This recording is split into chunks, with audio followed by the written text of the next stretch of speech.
Hello students, welcome to online classes of Future Track Academy.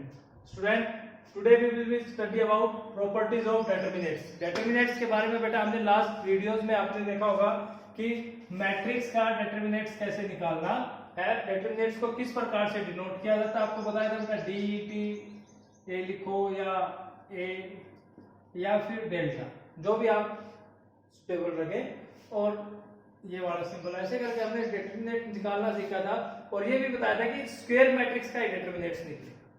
ठीक है, तो अब कुछ प्रॉपर्टीज पढ़ते हैं। देखो हर बार क्या होता है कि मैं आपको एक बात बताता हूँ कि प्रॉपर्टीज की हमें रिक्वायरमेंट क्यों हुई। पहले तो ये देखो क्या होता है कि मेरे पास जैसे अब तक तो हम जो मैट्रिक्स ले रहे थे, मान लो ये मैट्रिक्स ली हमने 2 4 5 1 2 0 3 2 1 ऐसे कुछ, तो इसका डिटरमिनेंट निकालना चलो हम निकाल लेते हैं 1 मिनट के लिए। कई बार क्या होता है कि बेटा एग्जाम में या कंपटीशन एग्जाम में आपके पास मैट्रिक्स आती है, डिटरमिनेंट फाइंड आउट करना होता है और वो कंपटीशन एग्जाम में कितने नंबर का क्वेश्चन, 1 नंबर का क्वेश्चन। अब इस क्वेश्चन को अगर मैं एक्सपेंड करूं तो ये ज्यादा टाइम लेगा। 1 नंबर का क्वेश्चन 1 मार्क्स का क्वेश्चन 1 मिनट्स, ज्यादा से ज्यादा 1.5 मिनट्स, इससे ज्यादा तो करेंगे तो टाइम अदर क्वेश्चन के लिए कम रह जाए। तो उन सिचुएशंस को देखते हुए या कुछ हमारी एक्सपेंडिशन को कम करने के लिए तो प्रॉपर्टीज कुछ बनाई गई कि जिससे हम अपने जो डिटरमिनेंट्स है उसको आसानी से कर सके। और वैसे भी एक बात और बता रहा हूँ, अभी तो हम तो सिर्फ यूनिट डिजिट की मैट्रिक्स ले रहे हैं। अगर मेरे पास आ जाए मान लो मैट्रिक्स तो कुछ भी हो सकती है,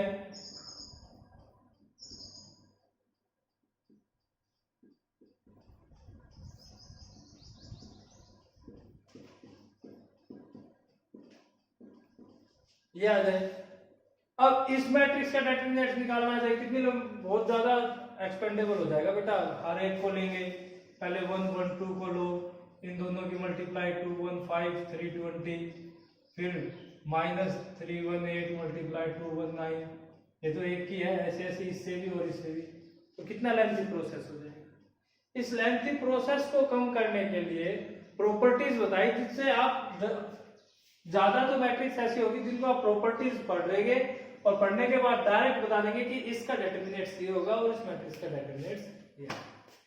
तो आइए प्रॉपर्टी करते हैं कि बेटा फर्स्ट प्रॉपर्टीज कि अगर मेरे पास कोई मैट्रिक्स है और अब डायरेक्ट डिटरमिनेंट्स में ही बात होगी बेटा, तो हम डिटरमिनेंट्स का सिंबल लगा देते हैं। ठीक है, अगर मैं इस फर्स्ट वाली प्रॉपर्टी जो है और मैं इसके जो प्रॉपर्टी जो मेरी मैट्रिक्स है, मैं हमारी जो मैट्रिक्स है मैं इस मैट्रिक्स का ट्रांसपोज निकाल देता हूँ। क्या निकाल देता हूँ? ट्रांसपोज। ट्रांसपोज लास्ट वीडियो से लास्ट में बताया था कि ट्रांसपोज करते ही क्या हो जाएगा, जो रो है वो कॉलम में और जो कॉलम है वो रो में, यही बताया था। ए ट्रांसपोज ये आ जाएगा मेरे पास 2 4 5 1 2 0 और 3 2 1, यही आ जाएगा। तो बेटा ये रूल है, ये सेटिस्फाई है करके एक्सपेरिमेंटल वैल्यू है कि इन दोनों का डिटरमिनेंट्स चेंज नहीं होगा। अगर हम किसी मैट्रिक्स में रो और कॉलम को चेंज करते हैं आपस में तो दोनों मैट्रिक्स पे डिटरमिनेंट्स में कोई चेंज नहीं आएगा, सेम रहेगा।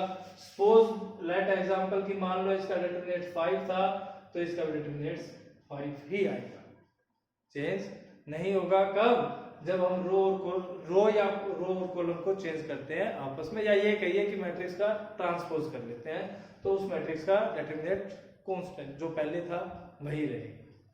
ठीक है, सेकंड प्रॉपर्टी। सेकंड प्रॉपर्टी क्या होता कि अगर मेरे पास ये मैट्रिक्स है 1 2 3 0 5 6, मैट्रिक्स में बना लेते हैं 4 3 4 2 3। ठीक है, ठीक है, ये मैट्रिक्स है। इसका डिटरमिनेंट्स कुछ आ गया, कोई भी हमने मान लिया। अब अगर मैं किन्हीं भी 2 रो या 2 कॉलम को चेंज करता हूं, ध्यान दो बेटा, किसी भी 2 रो या 2 कॉलम को, या तो रो आपस में इंटरचेंज कर लिया, जैसे कि मैंने R1 को R3 को देखो R1 को तो रिप्लेस कर दिया R3 से और R3 को रिप्लेस कर दिया R1 से। भाई ये वाली तो यहाँ चली गई और ये वाली आ गई, जो जिससे मेरी नई मैट्रिक्स है तो वो क्या आ गई 4 2 3 0 5 6 1 2 3। ठीक है, same as it is column पे भी हो सकता है, ये कॉलम इधर आ गया, ये कॉलम इधर आ गया, कॉलम पे भी हो सकता है, कोई चेंजेबल नहीं है। अगर इस प्रकार से होता है कि कोई भी दो रो या दो कॉलम आपस में इंटरचेंज होते हैं तो डिटरमिनेंट जो था उसमें हमारा माइनस का साइन है। इसका माइनस का, मान लो इसका प्रूफ का 5 डिटरमिनेंट था तो इसका कितना हो जाएगा -5। ठीक है, कितना हो जाएगा -5। डिटरमिनेंट्स का साइन है, ये मोड का साइन है, ध्यान देना। तो इसके अंदर इसका माइनस का ही 5 है। ठीक है, ध्यान दिया। दो प्रॉपर्टी हुई है। फर्स्ट प्रॉपर्टी क्या थी कि अगर मैट्रिक्स का ट्रांसपोज करके डिटरमिनेंट निकाला जाएगा तो पहले वाला सेम आएगा। सेकंड में अगर किन्हीं भी दो रो या दो कॉलम को इंटरचेंज करेंगे तो डिटरमिनेंट्स में माइनस का साइन आ जाएगा। ठीक है, एक बात और बता देता हूं बेटा, कभी ये सोचो कहीं कंफ्यूज रह जाता है। मान लो इसका डिटरमिनेंट -5 है तो इसमें माइनस है प्लस का 5 आ जाएगा। कभी ये सोचो कि यहाँ माइनस आ गया, हाँ इंटरचेंज करने के बाद भी माइनस नहीं, माइनस से मल्टीप्लाई। ठीक है, जो भी है उसको माइनस से मल्टीप्लाई करके हम अपना साइन। थर्ड प्रॉपर्टी,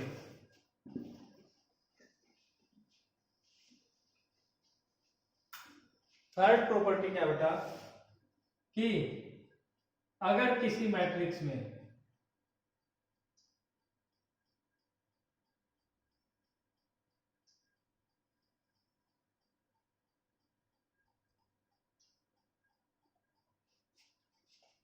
यहाँ पे भी 1 मिनट 1 2 3 और 5 6 7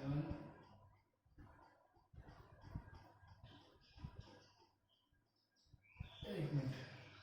थर्ड प्रॉपर्टी क्या है कि अगर मेरे पास कोई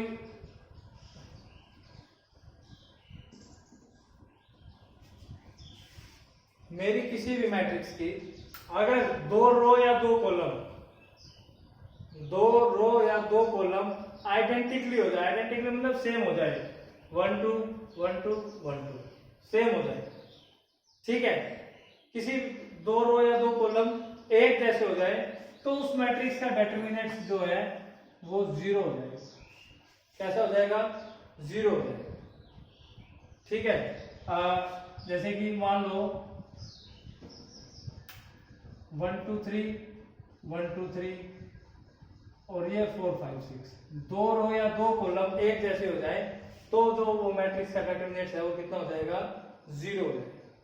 ठीक है, कॉलम भी हो सकते हैं, रो भी हो सकते, कोई भी दो रो, जरूरी नहीं है R1 R2 ही हो, R1 और R3 भी आइडेंटिकली हो सकती है, R2 R3 भी आइडेंटिकली हो सकती है। कोई भी दो रो या दो कॉलम आइडेंटिकली हो जाए तो उस मैट्रिक्स का डिटरमिनेंट कितना हो जाएगा? 0। कितना हो जाएगा? 0। अब यहाँ पे एक बात बता रहा बेटा, सुनने लायक है कि जो हमारे क्वेश्चन आते हैं एग्जाम में, कंपटीशन एग्जाम में वो मोस्टली इस प्रकार के क्वेश्चन होते हैं जिनके अंदर रो या कॉलम आप ध्यान से देखोगे तो एक जैसे बनते हुए दिखाई। ठीक है, तो ये थोड़ा ध्यान से देखना बेटा कि कई बार कंफ्यूज हो जाते हैं बच्चे। अच्छा, इसमें और एक प्रॉपर्टी बता रहा हूं, इसी की है कि किसी मैट्रिक्स की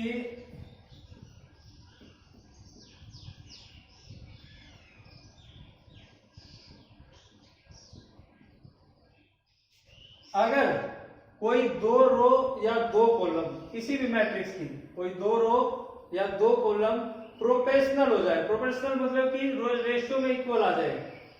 ठीक है, ध्यान दो, यहाँ पे मेरे पास क्या है 1 2 3, यहाँ पे क्या है 2 4 6। अगर मैं इस रो से 2 कॉमन निकालता हूं, क्या निकालता हूं? 2 कॉमन निकालता हूं, 1 2 3 4 5 6 2 कॉमन आ जाएगा तो क्या बच जाएगा? 1 2 3। इस मैट्रिक्स का डिटरमिनेंट फाइंड आउट किया थोड़ी देर पहले। इस मैट्रिक्स का, ऐसी मैट्रिक्स जिसकी दो रो इक्वल हो, कितना होता है? 0।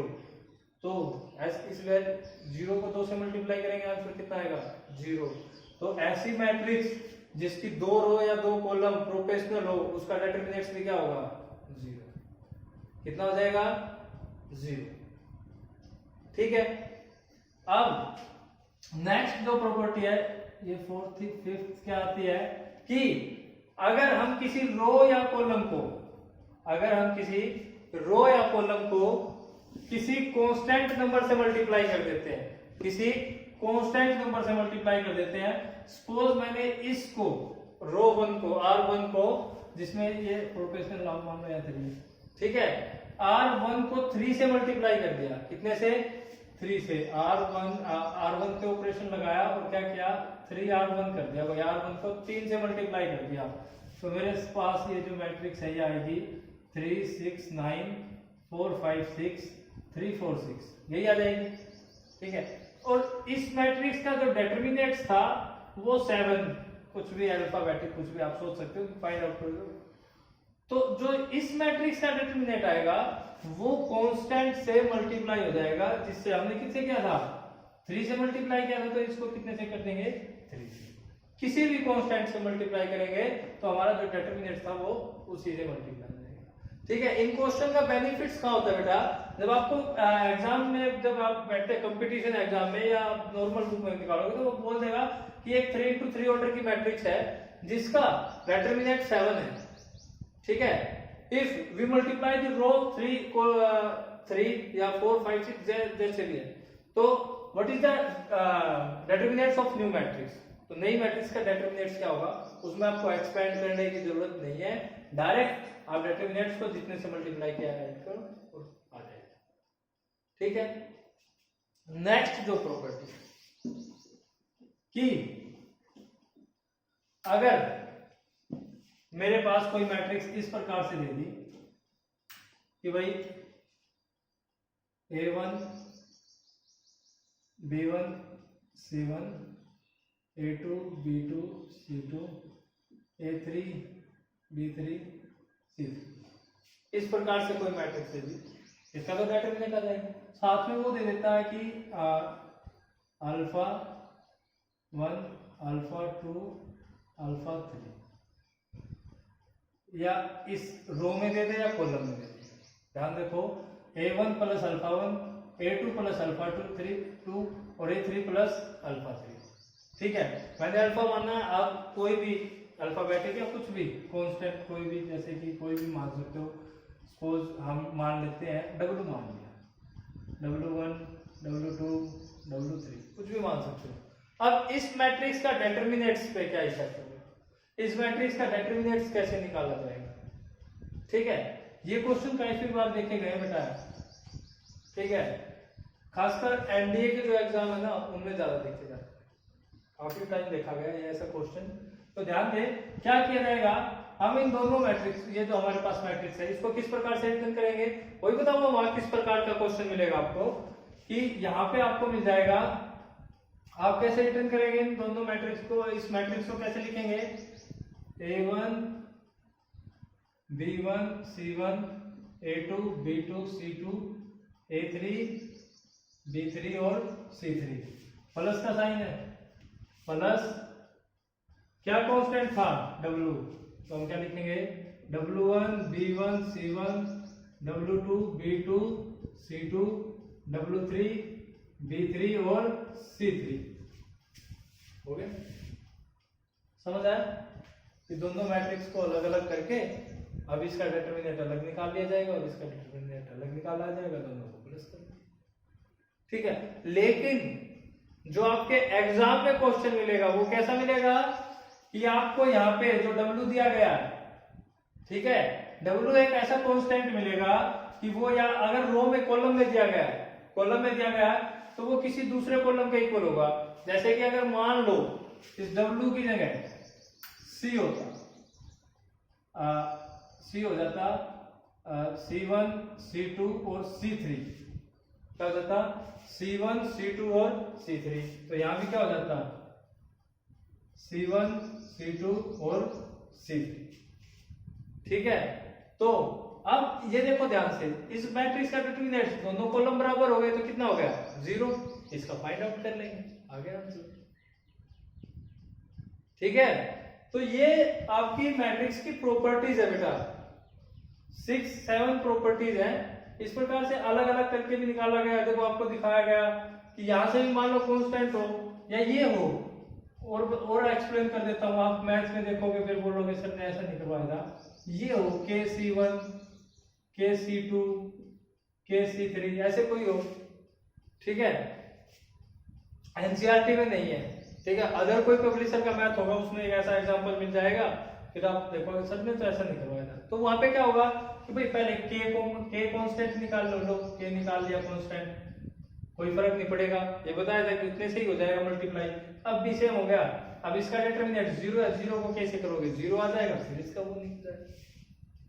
तो बेटा ये प्रॉपर्टीज है डिटरमिनेंट्स की, जिनको अब इन प्रॉपर्टीज को जब आप मैथ लोगे, आपके पास एनसीईआरटी मैथ है या जो भी होगी, कोई भी प्रोड्यूसर का मैथ है, उनमें प्रॉपर्टी होगी। इन प्रॉपर्टीज को मेन जो आपको मैं बता रहा हूँ क्या करना, जो आपके नोटबुक का जो है फर्स्ट पेज होगा जहां से आप चैप्टर स्टार्ट कर रहे हैं या एक्सरसाइज स्टार्ट कर रहे हैं, वहां पे इनको लिख लेना, थ्योरम 1, थ्योरम 2, थ्योरम 3, जिससे आप जब भी इन फ्यूचर जब भी आप इस चैप्टर को रिवाइज करेंगे तो आपके पास पहले से ही रीड आउट होगा कि हाँ हम ये प्रॉपर्टीज देख रही है, इस ऐसी प्रॉपर्टीज मिलती है, तो इस मैट्रिक्स का डिटरमिनेंट्स ये होगा, इसका डिटरमिनेंट्स ये होगा, ठीक है। अच्छा एक और ऐसे ही अभी याद आ गई, मैं प्रॉपर्टीज बता देता हूँ एक दो कि